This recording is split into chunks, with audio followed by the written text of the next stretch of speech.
বিশ্ব মাতৃ দিবস আজ। এই প্রাক্কালে আমি প্রত্যেককেই স্বাগত জানাই। মেদিনীপুর পৌরসভার উদ্যোগে এই লকডাউন পিরিয়ডে আপনারা জানেন ঘরে বসে বিভিন্ন রকম যে প্রতিযোগিতার আয়োজন করা হয়েছে, তার মধ্যে একটি হলো ই সাহিত্য মেলা। এটি বিশেষত গল্প এবং কবিতা লেখার একটি প্রতিযোগিতা, এবং এই প্রতিযোগিতায় আমরা অভূতপূর্ব সাড়া পেয়েছি। প্রত্যেক বিভাগে ছাত্রছাত্রী থেকে আরম্ভ করে সকল স্তরের মানুষেরা এতে অংশগ্রহণ করেছেন, এবং যারা অংশগ্রহণ করেছেন প্রত্যেককে মেদিনীপুর পৌরসভার পক্ষ থেকে অভিনন্দন জানাই। পাশাপাশি এই আজকে আমাদের যে ফল প্রকাশ হচ্ছে, যদিও প্রত্যেককে খুবই ভালো লিখেছেন কবিতা এবং গল্প। বিচারকদের মতে প্রত্যেকটি কবিতা গল্পই প্রায় 19 পিস। তবুও যেহেতু এটি প্রতিযোগিতা, আমাদের স্থানাধিকারীদের নাম প্রকাশ করতে হয়, তো আজকেই আমরা ফল প্রকাশ করছি, এবং এই ফল প্রকাশের মধ্য দিয়ে প্রত্যেককে আমি আরেকবার অভিনন্দন জানাচ্ছি। পাশাপাশি যারা আমাদের এই প্রতিযোগিতার জন্য যেসব সংগঠন এবং বিশিষ্ট কবিরা মেদিনীপুর শহরের পাশাপাশি বিভিন্ন যে আবৃত্তিকারদের সংগঠন রয়েছে, তারা আমাকে যথেষ্ট সাহায্য করেছেন এই মেদিনীপুর পৌরসভাকে, তাদেরকেও আমি অভিনন্দন জানাচ্ছি। এর সঙ্গে আমরা আরেকটি ছোট্ট অভিনব প্রয়াস আমরা নিয়ে এসেছি, ঘরে বসে যোগা শেখা বা যোগা করা। আমরা অনলাইনের মাধ্যমে প্রত্যেক ছাত্রছাত্রী থেকে সকল স্তরের মানুষের জন্য অনলাইনে বসে যোগা শিখতে পারবেন। তার জন্য প্রতিদিন সকাল 7টা এবং বিকেল 5টায় আপনারা মেদিনীপুর পৌরসভার যে ওয়েবসাইট medinipurmunicipality.com-এ গিয়ে লগ ইন করুন, এবং এই যোগা লিঙ্ক করলে আপনারা এই ক্লাসগুলি করতে পারবেন। তো আসুন আমরা প্রত্যেকে ঘরে বসেই এই লকডাউন পিরিয়ডের বিধিগুলো মেনে চলি। ও আকাশ সোনা সোনা, এই মাটি সবুজ সবুজ, নতুন রঙের ছোঁয়ায় হৃদয় রেঙেছে, আলোর জোয়ারে খুশির বাঁধ ভেঙেছে। এই গৃহবন্দী দশাতেও একখানি খুশি আর মুক্ত দিগন্তের ঠিকানা এনে দিয়েছে মেদিনীপুর পৌরসভা আয়োজিত কবিতা এবং গল্প প্রতিযোগিতা। বিভাগ কয়ের কচিকাচারা কিভাবে দেখে এই বিশ্বকে, কিভাবে বোঝে এই সম্পর্কগুলোকে, আমরা জানবো তাদের কবিতাগুলোর মধ্যে দিয়ে। প্রথমে দেবশ্রী কুণ্ডুর কবিতা বন্ধু। দেবশ্রীর বন্ধু এক শক্তি। আসুন বাড়িয়ে দিই এই ভয়াবহতার মাঝে আমাদের বন্ধুত্বের হাত। দীপশ্রীর কাছে কিন্তু বন্ধুত্বের হলো আসল কথা। দীপশ্রীর এই কবিতা পরিবেশনায় বিশিষ্ট বাচিক শিল্পী সুতনুকা মিত্র মাইতি। নমস্কার। বন্ধু, দিব্যশ্রী কুণ্ডু।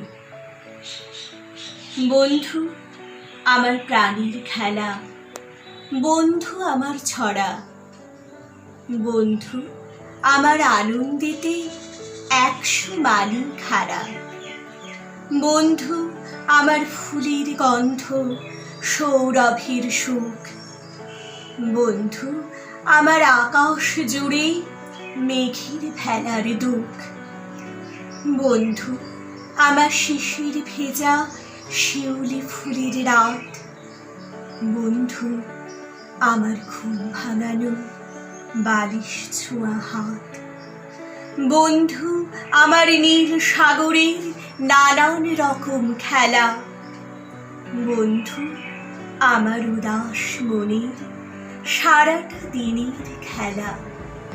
নমস্কার। মা সেই বটবৃক্ষ যার আশ্রয়স্থলে আমাদের আজীবন কেটে যায়। সৃজা সেনগুপ্ত তার মা কবিতাটিতে কিভাবে মাকে ফুটিয়ে তুলেছে সেটাই পরিবেশন করবেন শিল্পী অনন্যা দাস। কবি সৃজা সেনগুপ্তের লেখা মা। মা হলো নিজের কেউ, মনের কাছাকাছি। বিপদে যে সবার আগে বলবে আমি আছি। একটু হাসি, একটু দুঃখ, মায়ের মনে মনে। মা বলতেই একটুকু জল আসে চোখের কোণে। সুখে যাকে দরকার, দুঃখে আরো বেশি। মা শুধু তুমি পারো ফোটাতে মুখের হাসি। এই সব কিছুর মাঝেও, এত খুশির মাঝেও কিন্তু একটা আশঙ্কা আমাদের মনে রয়েছে। এই আশঙ্কাটা ভয়াল করোনাকে নিয়ে। এই করোনা কতটা বাড়বে, কি হবে কি হবে না, এটা ভেবেই খুদে কবি অহিলাল সরকার লিখেছে ভয়াল করোনা এই কবিতাটি। রূপদানে আবৃত্তি শিল্পী পলি পাহাড়ি। নমস্কার। বিদ্যাসাগর শিশু নিকেতনের ৩য় শ্রেণীর ছাত্র অহিলাল সরকারের ভয়ঙ্কর করোনা। এখানে শত শত বাড়ি, মেদিনীপুরটা ছিল বড় ভারী। কি যে এলো করোনা, যাবে নাকি? যাবে না? ঘরবন্দি আমরা মানুষ সকলে, রাস্তায় খেলা হয় কুকুর বিড়ালে। ঘরে বসে বসে খারাপ মন, অনলাইন ক্লাসে মাথা ঘোরে বন বন। কবে যে মাঠে করব খেলা, এটাই আমার ছেলেবেলা। নমস্কার।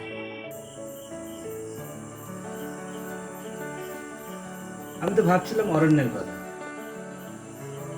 ছোট্ট অরণ্য কিভাবে কুকুর নিয়ে একটা আস্ত কবিতা বানিয়ে ফেলল। শুনবেন নাকি?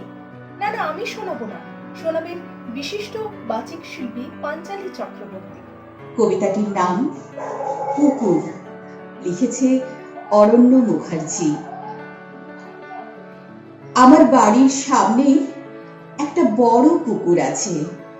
আমি ছুটির দিনে সেই পুকুরের দিকে জানালা দিয়ে তাকিয়ে থাকি।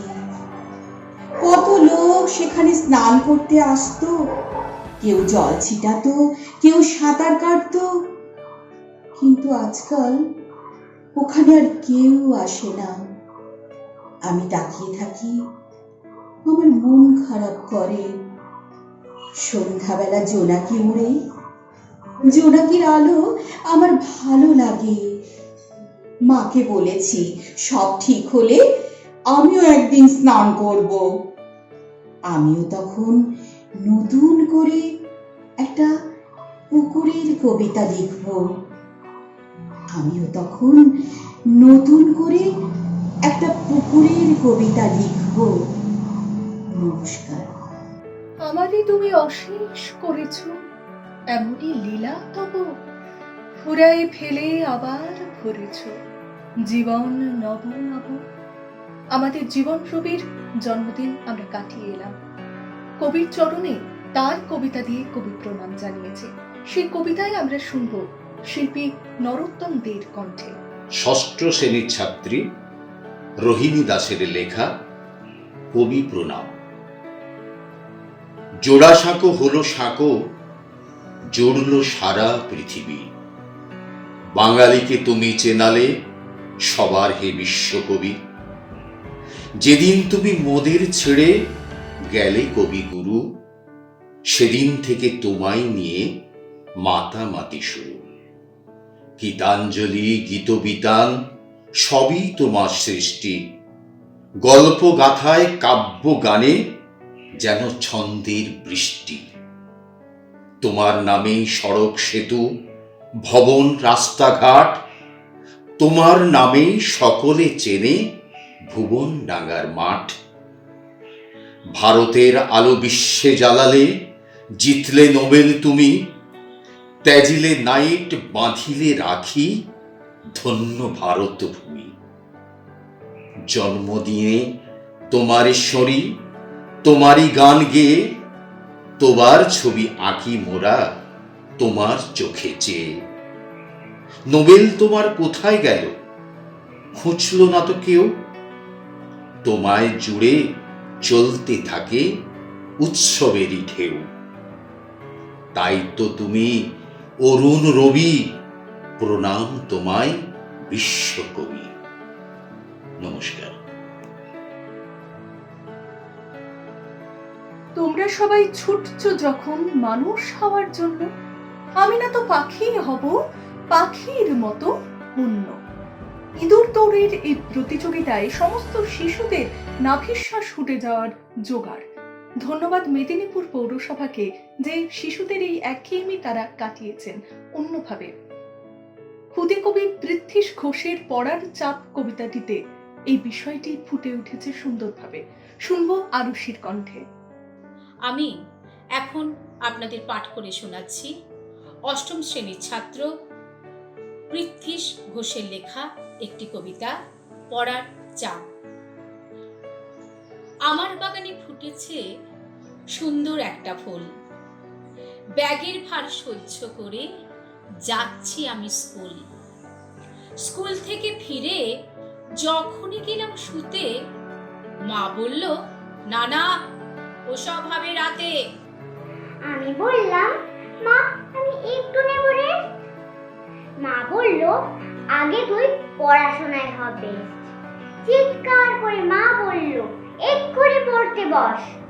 আমি বললাম, দেখ তেরি কি, জীবনটাই আমার শেষ।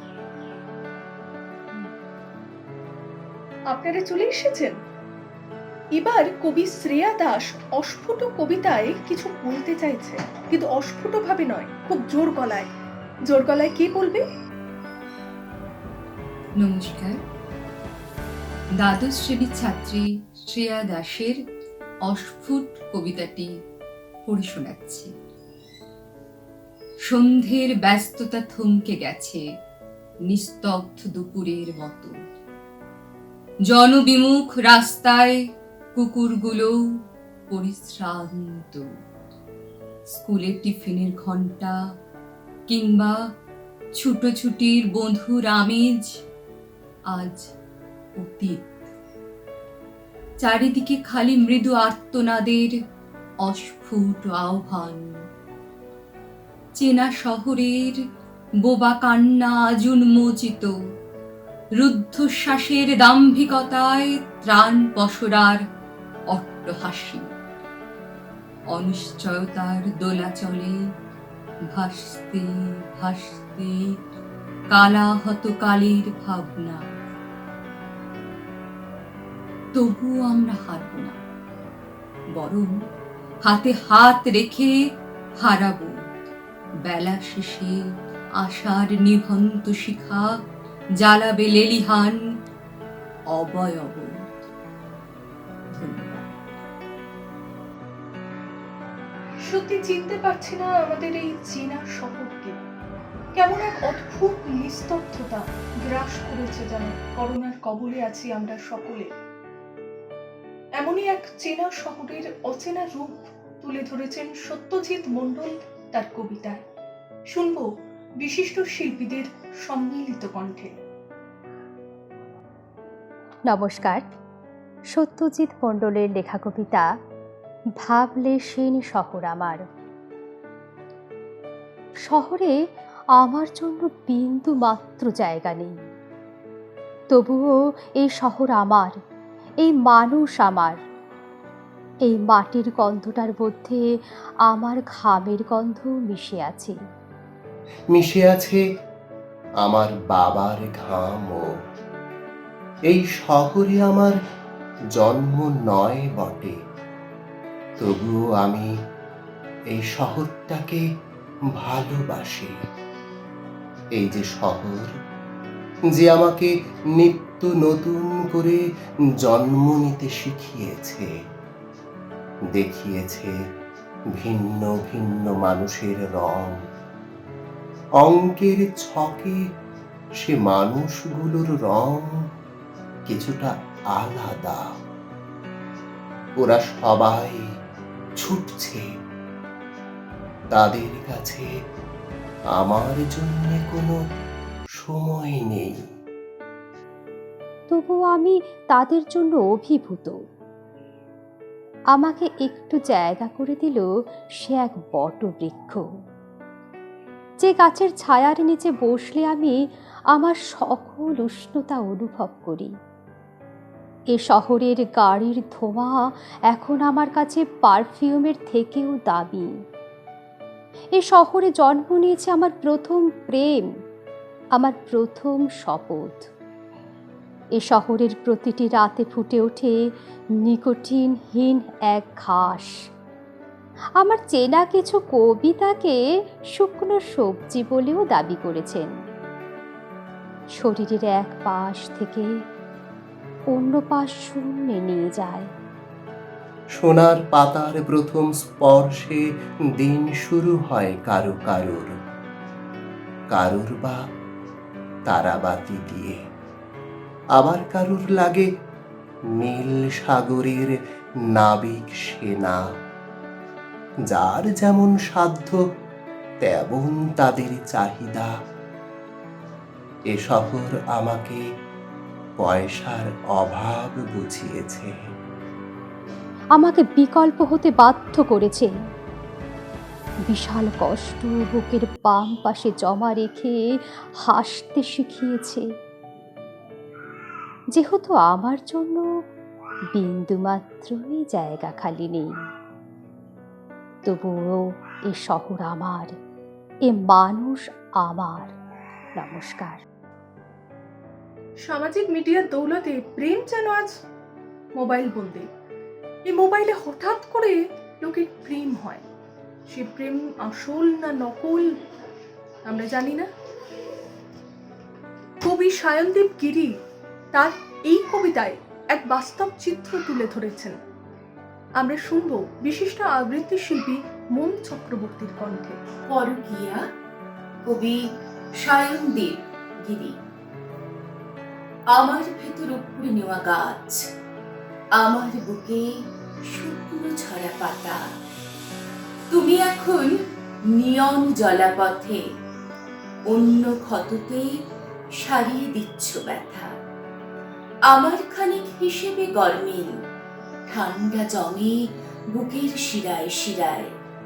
তুমি এখন তারা মাখছ গায়ে, চাঁদের আলো জ্বলছে তোমার পাড়ায়। আমি এখন ক্লান্ত আগুন আজ, ঠোঁট পোড়াচ্ছে উষ্ণ চায়ের চুমুক। তুমি হয়তো রং বোলাচ্ছ মনে, তুলি টানছে আলতো একটা চুমুক। আমার ছাদে মেঘ জমেছে ফের, বৃষ্টি নামবে কিংবা তুষারপাত। তোমার বুকে বসন্ত শুয়ে আছে, তোমার এখন সুখী হওয়ার ধাত।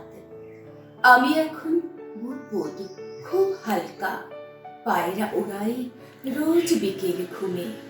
তুমি এখন আধার ভালোবাসো, তুমি এখন ক্ষুধার্ত বেডরুমে।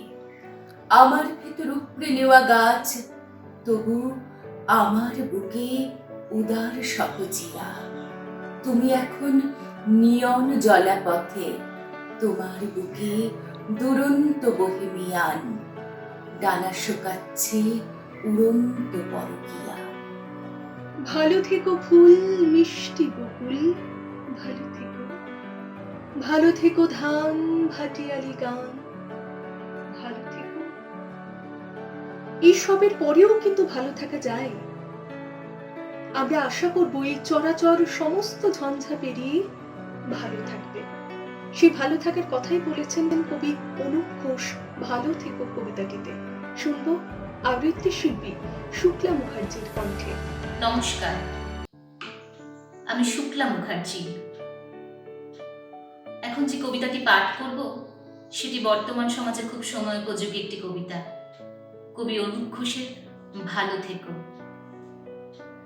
ভালো থেকো মেঘ, ভালো থেকো আকাশ, ভালো থেকো ইহলোকের সব আলো ছায়া। ভালো থেকো সকাল, ভালো থেকো অপরাত্র, ভালো থেকো আগাগোড়া পৃথিবীর কায়া। ভালো থেকো পতঙ্গ, ভালো থেকো পাখি, গানে গানে বেঁধো অজস্র বিনুনি। ভালো থেকো তরু, ভালো থেকো ক্ষেত, তোমাদের শ্বাসে ভরে উঠুক বাতাসের ধমনী। ভালো থেকো মাটি, ভালো থেকো জল, ভালো থেকো বাঁচার সব আয়োজন। ভালো থেকো মন, ভালো থেকো প্রাণ, দুঃসময় পেরোতে তোমাদের খুব প্রয়োজন, তোমাদের খুব প্রয়োজন। নমস্কার।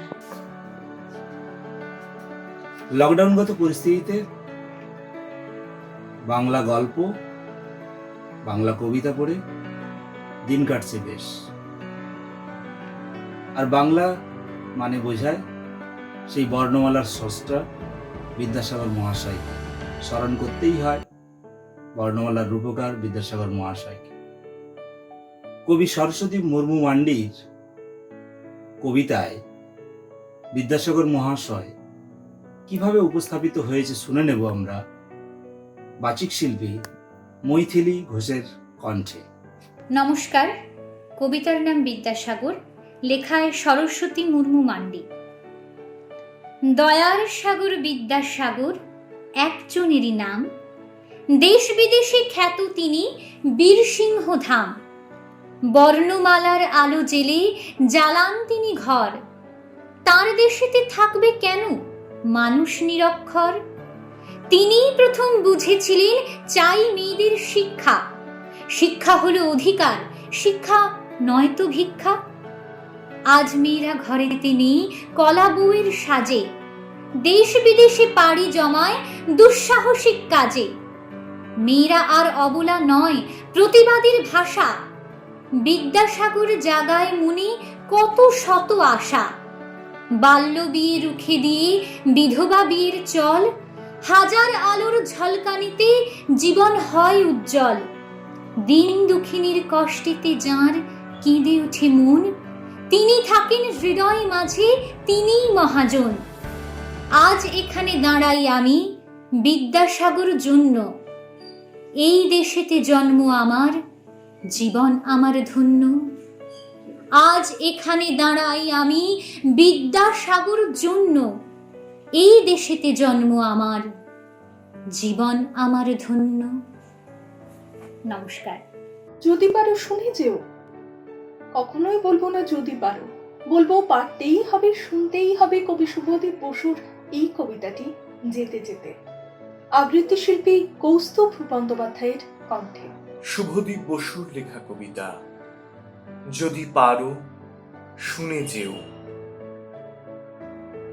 যদি পারো শুনে যেও, আমি দুর্ভিক্ষের কথা বলবো না, আমি রাজনীতির কথা বলবো না, আমি বোমাতঙ্কের কথা বলবো না।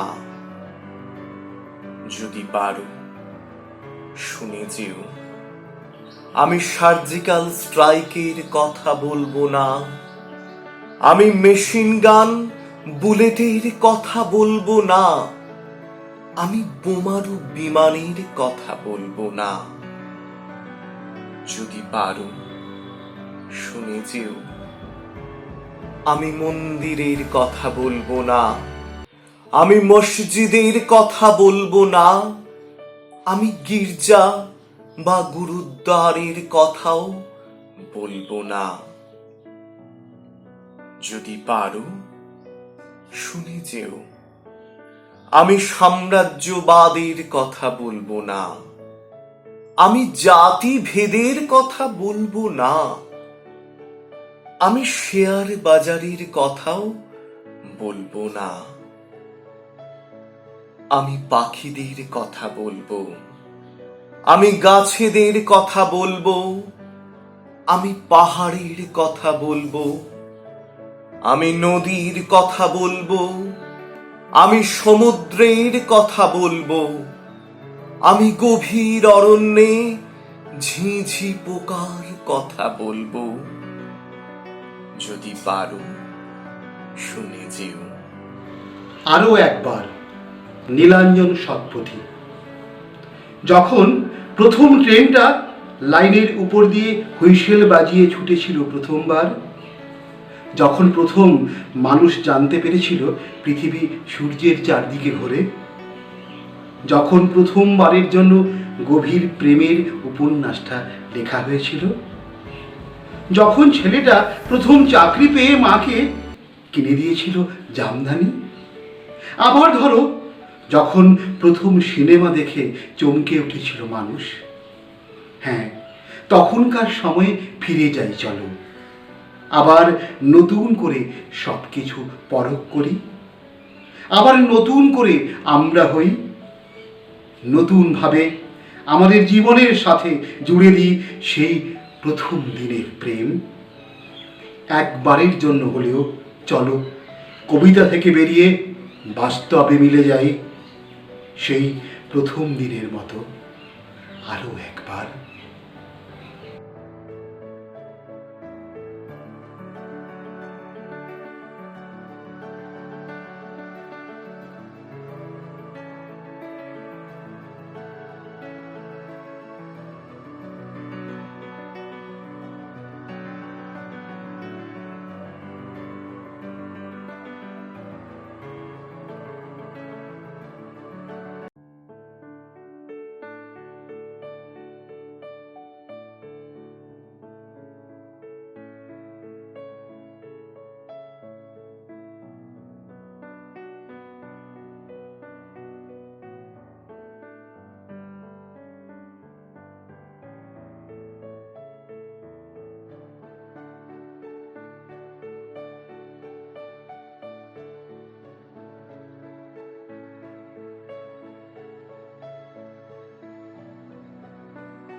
গল্পের কোনো সংজ্ঞা হয় না, তবে প্রকরণ বদলায় সময়ের বিবর্তনে। মেদিনীপুর পৌরসভা লকডাউনে এই সৃজনশীল আয়োজন এই বাঁকবদলের পরিবর্তনকে ধরবার চেষ্টা করেছে। সকলের অংশগ্রহণই আলোর অভিমুখে যাত্রা। সব বিভাগেই সাড়া প্রমাণ করে শহরবাসী মননে কিঙ্কর। নমস্কার। মেদিনীপুর পৌরসভার উদ্যোগে যে সাহিত্য প্রতিযোগিতাটির আয়োজন করা হয়েছে সেটি নিঃসন্দেহে একটি প্রশংসনীয় উদ্যোগ। প্রশংসনীয় তার কারণ এতে আপনারা সকলে অংশগ্রহণ করেছেন। আপনাদের অংশগ্রহণ এই প্রতিযোগিতাকে বলা বাহুল্য আরও মহিমান্বিত, আরও বিভাময় করে তুলেছে। আশা করি আগামী দিনেও এই সুপ্ত প্রতিভারা তাদের প্রতিভার বিচ্ছুরণ ঘটাবে। ভালো থাকবেন সবাই, সুস্থ থাকবেন। নমস্কার। নমস্কার। মেদিনীপুর পৌরসভা আপনাদের পাশে রয়েছে। আপনারা সুস্থ থাকুন, সাবধানে থাকুন।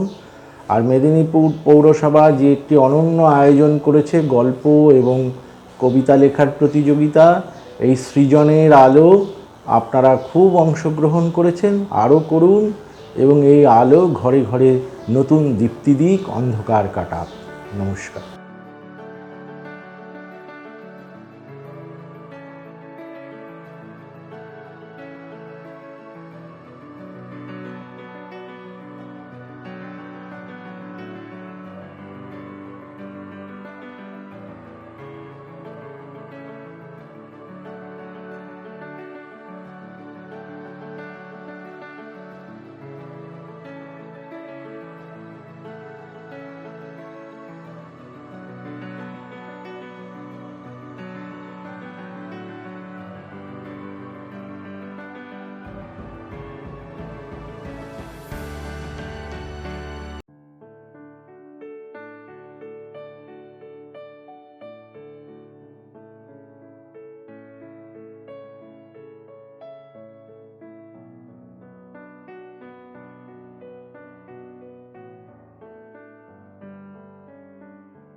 আমি নারী, তোমরা যাকে স্বায়ত্ত শাসনে করেছ দশাবন্দি, কখনো হেঁসেল, কখনো চৌকাঠের এপারে, কখনো বা জানলার ক্ষত বিক্ষত পাঁজরে। তবুও ছুটছি দিগন্তের ওপারে। আমি নারী, 10 মাস 10 দিন সূক্ষ্ম সূক্ষ্ম রক্তকণিকায় তোমারই দিয়েছি জীবনদান, করেছি প্রাণদান। কখনো গর্ভে, কখনো ক্রোড়ে, কখনো শান্তির নীড়ে। মৃন্ময়ী মাকে পূজার আসনে, চিন্ময়ী মায়ের শরীরে আঘাত রেখেছ জীর্ণ বসনে। আমি নারী, কখনো ঋতুমতী, কখনো গর্ভবতী, কখনো খরস্রোতা, কখনো জোয়ার ভাটা। সর্বদিকে দশভুজা ছুটছে ক্লান্ত এই শরীরে। মানিয়ে নেওয়াই জীবন আমার, লড়াকু এই জগতে।